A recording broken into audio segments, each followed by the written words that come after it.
Hello friends, this video on electric charges and fields part 1 is brought to you by examfear.com. No more fear from exam. Topics to be covered in this lesson are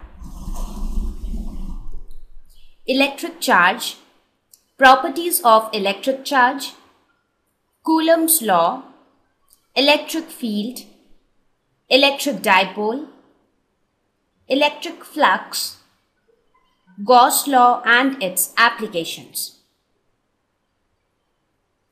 So let us start with the first topic, that is electric charge. So let us start with the very basics. When I talk of electric charge, or rather when I talk of charge, what can you think of? I'm sure you can think of things like charging your mobile phone, or charging a battery, or maybe charging your laptop and things like that, because we use this term charge in our day-to-day activities and uses.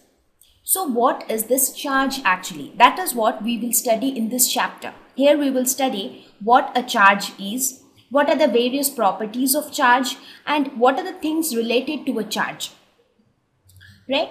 So before I begin defining electric charge and telling how do we measure it, what it can cause, what are the different effects which arises due to electric charge, let us quickly look at certain phenomenon which generally happen around us, and we all are aware of that.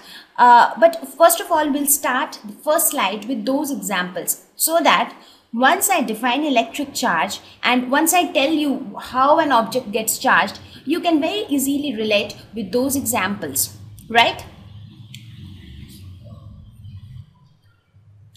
So come, let us quickly have a look at those examples. All of you would have observed that when you have your friend's birthday, you like to decorate with your room with balloons of different colors, right? You stick them to the walls, make different designs with them, correct? Many times you would have also observed that instead of using cello tapes or pins to fit the balloon or to stick them to the wall, you can also use things like this. You can just rub the balloon on your hair and you stick it to the wall, and there it goes. It sticks there. Or if you rub the balloon on your shirt or a piece of cloth for some time and then you take it near the wall, it sticks to the wall. Have you observed that? I think it's a very common phenomenon which all of us would have come across. And even if you have not come across this, you can try it for yourself. It definitely works. So why do you think this happens? If you rub a balloon on a piece of cloth for some time, and then if you take it near the wall, it sticks to the wall. So why does this happen? That's because this balloon gets electrically charged, or the balloon gets charged when you rub it on the cloth, and therefore it sticks to the wall. Confused, right? From where does this charge came up? There's no battery, nothing around, so how did the balloon get charged? We will talk about all such things as we go ahead.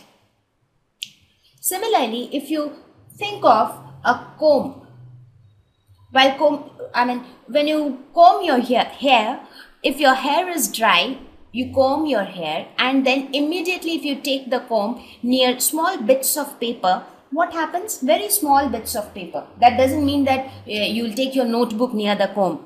It means very small and light pieces of paper. If you take the comb near that, the pieces of paper starts getting attracted towards the comb.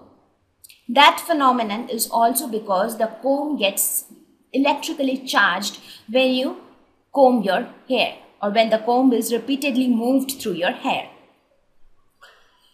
So these were certain examples which are very famous examples of electric charge, and also very common examples which we generally come across in our day-to-day life, right?